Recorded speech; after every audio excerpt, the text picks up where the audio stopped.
From Promise to Plunder, PPP Governance Under Scrutiny, Bribery, Police Misconduct, and the Administration of Justice Part 1 by the Honorable Devon Sears, Alliance for Change Member of Parliament. Corruption has become synonymous with the governance of Guyana under the People's Progressive Party administration. The current government's legacy of corruption must be confronted heads-on.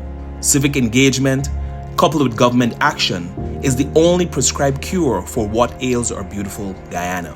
As citizens of our beloved country, we are slowly losing a perfect opportunity to demand better from this regime, to advocate for justice, and to envision a future where integrity triumphs over exploitation. The will of Guyanese people overcomes politics, and there is justice for all, especially the most vulnerable in our country, in our society, in our communities. It is only through a collective effort that Guyana can rise above the present and build a fair, equitable, and prosperous future in a society where everyone is valued.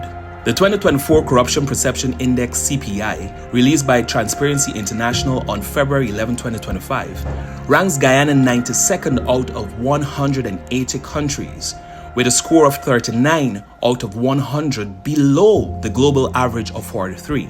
Worse yet, this marks a decline from 41 score in 2020, the year the PPP resumed office. Contrast to this, the period between 2015 to 2020, under the leadership of the Partnership for National Unity Alliance for Change, when Guyana made tangible progress in the fight against corruption, climbing a CPI score of 29 to 41. That was a clear signal that reform and transparency were possible, something that has since been distant from the PPP regime.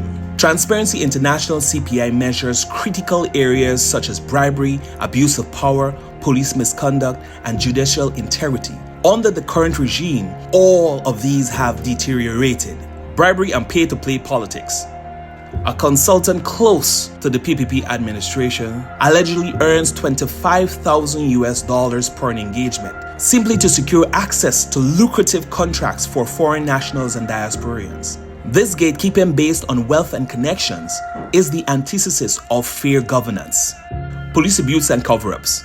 The tragic deaths of Ronaldo Peters and Keon Fogene in April 2025 and the controversial case of Adriana Young and Tushan Essequibo spotlights systematic abuse of power and the absence of justice for ordinary citizens. The unresolved murders of the Henry Boys in 2020 remains a scar on the conscience of our nation.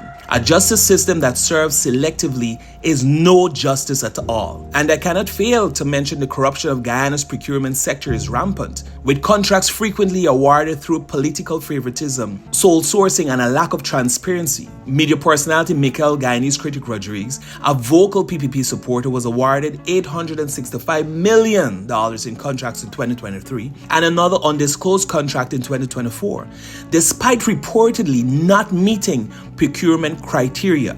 To date, both projects remain incomplete, raising serious questions about favoritism and public resource mismanagement. This undermines fair competition, wastes public funds, and blocks genuine development. Guyanese deserve a procurement system that puts merit, accountability, and national interests first. Guyanese must become the change that can only bring when you cast your vote on Monday the 1st of September.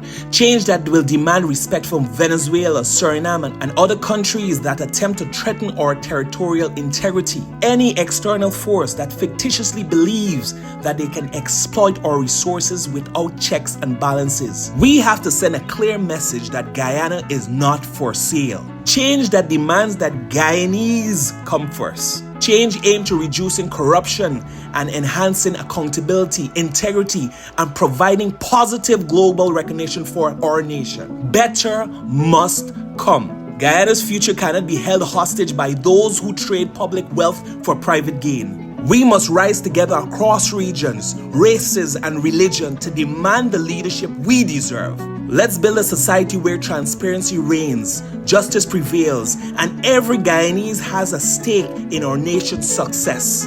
Let history show that in 2025, Guyanese did not complain, but we acted. We voted. We changed the course of our country because we stand as one people, one nation working towards one destiny.